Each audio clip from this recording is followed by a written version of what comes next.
नमस्कार दोस्तों, स्वागत है हमारे चैनल स्टडी मटेरियल में। दोस्तों आज हम बात करेंगे यूपीएसआई एग्ज़ाम रिव्यू और उसकी कट ऑफ को लेकर। दोस्तों आज फाइनल डेट थी एग्ज़ाम की, अब तक एग्ज़ाम हो गया। तो अब देखते हैं कि आपका सिलेक्शन कितने नंबरों पर हो सकता है। इसकी एक्सपेक्टेड यानी जो सेफ स्कोर जो है वो कितना है, कितने पर आपका सिलेक्शन हो जाएगा। सारी बातें दोस्तों वीडियो के माध्यम से दी जाएंगी। तो चलिए दोस्तों वीडियो स्टार्ट करते हैं। वीडियो पर बने रहें। चैनल सब्सक्राइब नहीं किया, चैनल को भी सब्सक्राइब कर लें और बेल आइकन को जरूर क्लिक कर दें। दोस्तों आज 2 दिसंबर आज लास्ट डेट था एग्ज़ाम का। और आज की जो एग्ज़ाम की जो शिफ्ट थी, मैंने वीडियो देखी यूट्यूब पर। शिफ्ट थी दो दोस्तों, वो कैसी थी? वो मॉडरेट थी, मॉडरेट टू हाई। आप मॉडरेट टू हाई मान लीजिए दोस्तों। मेरा भी दोस्तों 24 को एग्ज़ाम था, मेरा भी मॉडरेट टू हाई था, लेकिन मेरा टाइम टेकिंग भी साथ में था, तो मेरा ज़्यादा अटैम्प्ट नहीं हुआ, कोई बात नहीं। बट आपका आज का एग्ज़ाम जो शिफ्ट का था आज का, तो दोस्तों वो मॉडरेट टू हाई था। यानी आज लोगों लिए मॉडरेट टू हाई इसलिए कह सकते हैं क्योंकि एग्ज़ाम टाइम टेकिंग था। यानी क्वेश्चन थे, अच्छे थे, बट टाइम टेकिंग थे। कुछ क्वेश्चन हिंदी में संगठनों से भी आए थे। मेरे एग्ज़ाम में भी संगठनों से क्वेश्चन आए थे। तो इस एग्ज़ाम के बारे में बात करें तो आज लोगों का जितना भी अटैम्प्ट हुआ होगा, आज 160 जो क्वेश्चन है उसमें से दोस्तों लोगों ने 100 अटैम्प्ट किए होंगे।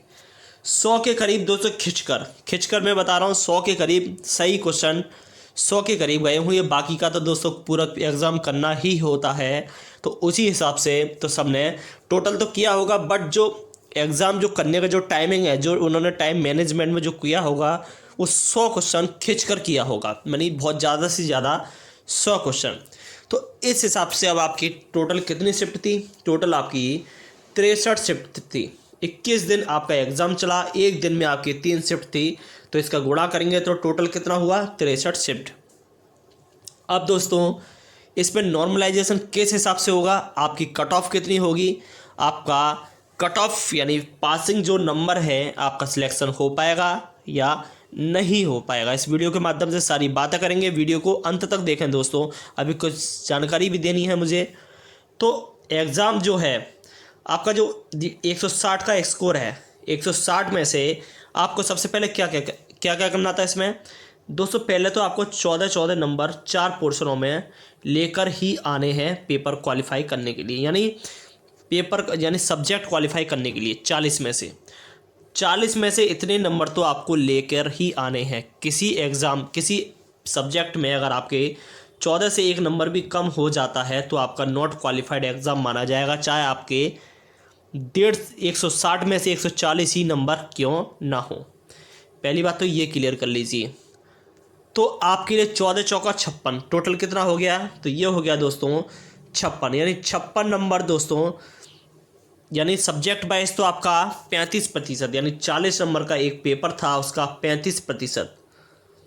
35% लाना ज़रूरी है हर सब्जेक्ट में। 20 दूनी 40, 20 पंजे 100, 5 सत्ते 35 बराबर 14, यानी 14 नंबर एक सब्जेक्ट में क्वालिफाई के लिए है।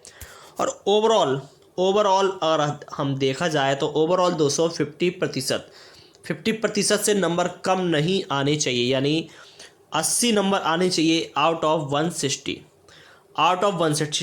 यानी 80 नंबर दोस्तों। सब्जेक्ट वाइज तो दोस्तों 14 नंबर आने चाहिए, सब्जेक्ट वाइज 14 से कम नहीं आने चाहिए। और ओवरऑल आपके 80 नंबर आने कंपलसरी है, तभी आपका एग्ज़ाम पास माना जाएगा।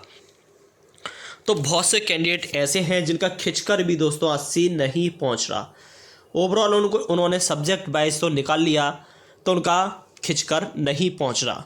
और बहुत से कैंडिडेट ऐसे हैं, मैं कट ऑफ के बारे में ही बात कर रहा हूं, धीरे धीरे करके आप सुनते जाइए।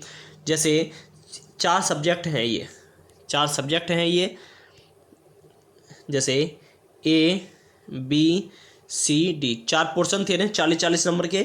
पहला हो गया 40 नंबर का, दूसरा हो गया 40 नंबर का, तीसरा हो गया 40 नंबर का, चौथा भी हो गया 40 नंबर का। अब आप समझना मैं क्या कहना चाहता हूँ। अब दोस्तों इसमें 40 नंबर में कितने नंबर लाने ज़रूरी थे? 14 नंबर मतलब क्वालिफाई होना ज़रूरी है। सब में 14-14 नंबर लाना ज़रूरी है। अब बात करते हैं आगे कट ऑफ की, ठीक है। बात करते हैं पहला ये पेपर है, जो पेपर है पहला किसका है दोस्तों? पहला आप मान लीजिए जीके का, पहला आप मान लीजिए जीके का हो गया, जीके में मूल विधि समझना सब। दूसरा हो गया आपका हिंदी का, तीसरा हो गया आपका रीजनिंग का, चौथा हो गया आपका मैथ का, ठीक है। अब इसमें बहुत ज़्यादातर कैंडिडेट जो हैं, अब सुनना ध्यान से कि मैं क्या कहना चाहता हूँ। ये जो पोर्शन है ये वाला कौन सा? रीजनिंग वाला जो पोर्शन है, इसमें सारे कैंडिडेट, कोई भी कैंडिडेट इसमें फेल नहीं हुआ होगा। सबके 200 नंबर इसमें आए होंगे अच्छे खासे। और ना ही मैथ में भी दोस्तों कैंडिडेट हो गए होंगे। रीजनिंग और हिंदी ये 2 सब्जेक्ट ऐसे हैं, इसमें किसी के भी नंबर 14 से कम नहीं होंगे, यानी उनके ये दोनों नंबर पेपर पास हो गए होंगे। अब बात करते हैं दोस्तों मूल विधि की, यानी जीके वाले पोर्शन की, और लास्ट में मैथ वाले पोर्शन की। लोगों का जो व्यू था उस हिसाब से मैथ ठीक थी, बट टाइम टेकिंग थी, यानी लेंदी मैथ थी। तो उस हिसाब से देखा जाए तो किसी ने स्कोर इसमें अगर किया भी होगा। स्कोर की अगर हम बात करें, हिंदी में अगर आप स्कोर की बात करें, रीजनिंग में 40 में से अगर उन्होंने 30 इसमें से ले आए, 30 इसमें से ले आए, ठीक है, 60 हो गया, ओवरऑल 80 चाहिए। तो दोस्तों ओवरऑल 80 क्वालिफाइड करने के लिए कम से कम इसमें भी दोस्तों 14 तो कम से कम चाहिए ही पास करने के लिए, ठीक है। 14 तो कम से कम चाहिए ही, क्योंकि बहुत से लोग ऐसे होंगे जिनके 40 में से 30 जरूर होंगे हिंदी और रीजनिंग में, यानी 60 ये हो गया, और ये 14 दूनी 28, 30 दूनी 60, 30 3 90, यानी टोटल अगर मिलाया जाए, टोटल हमारा कितना हुआ? 88 नंबर। 88 नंबर तो दोस्तों स्कोर ऐसे ही हो गया। इतने तो लोग हर कोई नॉर्मली करके आ गया होगा। मैं भी दोस्तों इतना ही हो गया होगा, मुझे नहीं पता कि मेरा कितना हो गया होगा, बट 88 नंबर का हो गया होगा। अब बात करते हैं अलग सब्जेक्ट की। अब बात करते हैं दोस्तों सब्जेक्ट की, तो ये होगी अपनी हिंदी, ये रीजनिंग हो गई, ये जीके हो गई आपकी, और ये कौन सी हो गई? हिंदी रीजनिंग। मैथ ये हो गई हमारी मैथ, ठीक है। अब ज़्यादातर कैंडिडेट ने दोस्तों सबसे ज़्यादा स्कोर किस में खींचा होगा? सबसे ज़्यादा स्कोर इसमें खींचा होगा, तो 35 तो आप मान ही लीजिए। बहुत से कैंडिडेट इसमें हैं जिनका ज़्यादा अच्छा होगा। 35 इसमें मान लीजिए, 30 इसमें मान लीजिए। जीके में भी दोस्तों जिन्होंने करा होगा, कट ऑफ में पासिंग की कह रहा हूँ, फेल की नहीं कह रहा, तो इसमें और इसमें ज़्यादा 20 इसमें मान लीजिए मैथ में, और इसमें भी 20 मान लीजिए। अब टोटल आप काउंट कर लीजिए कितना हो गया? 30 दूनी 60, 70 80 90 100, यानी ओवरऑल मिलाकर दोस्तों 105 क्वेश्चन बनते हैं, यानी 105 क्वेश्चन। इतना ही दोस्तों सबका एवरेज आया है। कितना? 100 से लेके 110। ज़्यादातर लोगों का, यानी 70% लोग ऐसे हैं जिनका स्कोर कितना है? 100 से लेकर 110 के बीच है। तो दोस्तों इस हिसाब से आपकी वैकेंसी भी 9000 प्लस है। लेकिन बहुत से कैंडिडेट ऐसे हैं जिनका सब्जेक्ट वाइज भी क्वालिफाइड नहीं हुआ, जिनके स्कोर अच्छा है अदर सब्जेक्ट में, बट किसी में 14 से भी कम है, तो वो उनका फेल माना जाएगा।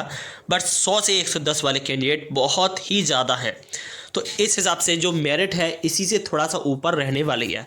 इसकी कट ऑफ दोस्तों कितनी रहने वाली है? इसकी कट ऑफ आप मान लीजिए 100 कैटेगरी वाइज अगर मैं बताऊँ आपको, जनरल के लिए मैं यहाँ लिख दे रहा हूँ। जनरल के लिए हो गया, ये ओबीसी हो गया, ये एससी हो गया, और ये एसटी हो गया, ठीक है। यहाँ मैं कट ऑफ लिख दे रहा हूँ, ठीक है। अब जनरल के लिए दोस्तों कितना करके आया हुआ कोई? जनरल के लिए आप 120 जनरल के लिए कट ऑफ, 120 इसके लिए हो गया। 118 दोस्तों इसके लिए ओबीसी के लिए हो गया। एससी के लिए 110 मान लीजिए आप, और एसटी के लिए आप कितना? 100। एसटी के लिए आप 100 मान लीजिए। इतना ये आपकी कट ऑफ रहने वाली है सब्जेक्ट वाइज। इससे ज़्यादा दोस्तों नीचे उम्मीद मत करना, क्योंकि कैंडिडेट बहुत ही ज़्यादा था। आप बहुत जल्दी आप ये सोचते हो कि आपका एग्ज़ाम 100 में से 50 नंबर का हुआ है तो सबका ही 50 नंबर का हुआ होगा, ऐसा कुछ भी नहीं है। आपका अगर 50 का हुआ है तो बहुत से कैंडिडेट ऐसे हैं जिनका एग्ज़ाम 100 में से 90 नंबर का भी होता है। तो ये भी आप सोच कर चलिए कि आप कुछ भी नहीं है किसी किसी के सामने, आप किसी किसी के लिए आप बहुत कुछ है। तो ये जो कट ऑफ है आपकी रहने वाली है सब्जेक्ट वाइज।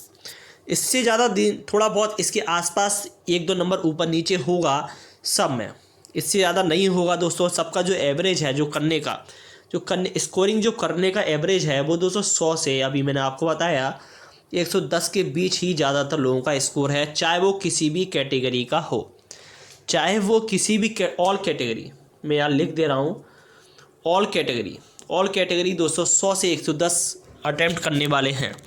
बाकी का दोस्तों नॉर्मलाइजेशन में पता पड़ेगा कि नॉर्मलाइजेशन शिफ्ट वाइज कि आपकी शिफ्ट कौन सी हार्ड होती है, शिफ्ट वाइज आपका पता पड़ जाएगा। ठीक है, शिफ्ट वाइज पता पड़ने के बाद शिफ्ट जिन लोगों ने मान लिया 100 क्वेश्चन कर लिए, बाकी का 60 क्वेश्चन में तुक्का लगाया, उनमें से भी हो सकता है उनका सही हो गया हो, तो बहुत अच्छी बात है। ज़्यादातर चांस कम बनता है लोगों का, ज़्यादा अच्छी किस्मत होती है तो उन्हीं का जाता है। बट इस हिसाब से आपकी कट ऑफ दोस्तों हाई ही रहने वाली है। अभी मैंने आपको बताया जनरल के लिए दोस्तों 120 प्लस आप बताया था मैंने जनरल के लिए। ओबीसी के लिए मैंने कितना बताया 118 ओबीसी के लिए। एससी के लिए दोस्तों एससी के लिए 110 हो गया और एसटी के लिए आपका 100 हो गया। ठीक है, ये आपकी कट ऑफ, आप इसे लिख कर ले लेना, इससे ज़्यादा इससे कम नहीं होने वाला। तो दोस्तों उम्मीद करता हूँ कि आपको वीडियो अच्छी लगी हो। अब वीडियो अगर दोस्तों समझ में आई हो तो चैनल को सब्सक्राइब और लाइक ज़रूर करें और वीडियो को भी शेयर और लाइक ज़रूर करें। तो चलिए दोस्तों आज की वीडियो में बस इतना ही। आज के लिए धन्यवाद। जय हिंद।